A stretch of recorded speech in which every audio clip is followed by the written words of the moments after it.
3, I got my first Pee-wee 50 I used to burn around in the backyard on, which was a lot of fun, and I think it's maybe a career that I would have chosen if I didn't get the opportunity to go into 4 wheels. I had motorbikes up until 8 years old, and then I got my first taste of 4 wheels in go-karts. Just went to watch my cousins race down at Gippsland Kart Club. Yeah, thought it looked pretty fun, so we got a couple of karts. Dad and I started a couple of practices, and then we wanted to race pretty soon after that, and it basically just pressed on from there. I even had points where my sister started racing not long after, and then there was even a phase where my mum was racing as well. And it's funny, we were actually all going to win the same year in our different classes, and the round before the last one, my mum fractured her rib, so she couldn't race.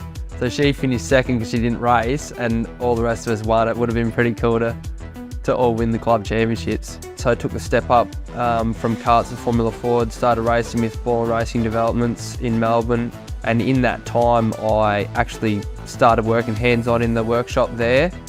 But not long after, I think it was 2 to 3 months, I got in contact with Gary Rogers through Scott McLaughlin that I was mates with through karting, and I started an apprenticeship there whilst I was racing Formula Ford, and that's what really sort of built the foundation relationship and, you know, opened Gary's eye a little bit more into what I was doing, and sort of kick-started the opportunity with Gary Rogers and into supercars. You know, Gary's probably one of the most respected people in Australian motorsport, so to learn from someone like him and the other drivers that have been successful through there has just been absolutely awesome.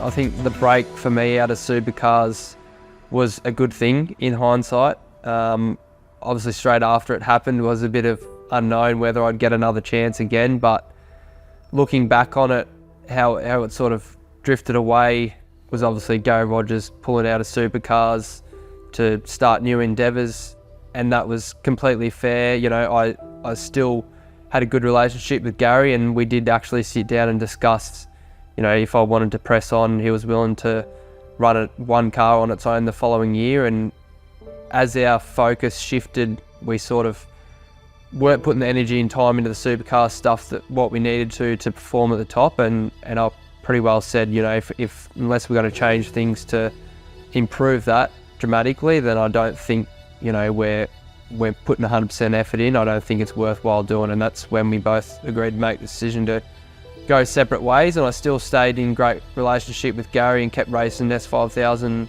and so on there. Stepped back to co-driving with Team 18 for the next couple of years, which kept me in the loop, kept me sharp for when that opportunity did come back up to get back into certain cars. Yeah, I mean, drivers with Peter's incredible. His attitude around motorsport, his drive to succeed is absolutely awesome. You know, him in the top fuel car, watching him in his craft, it's incredible. You know, those cars are so fast, and, you know, he's tried to get me to get in it. Like, there's no chance. Like, I'd be willing to do a run-up, sit in it, and just feel, you know, what the intensity of it all, but yeah, there's no way I'd go down the track with that much power to another level. I wouldn't even be caught up, so I'll race the end of the quarter.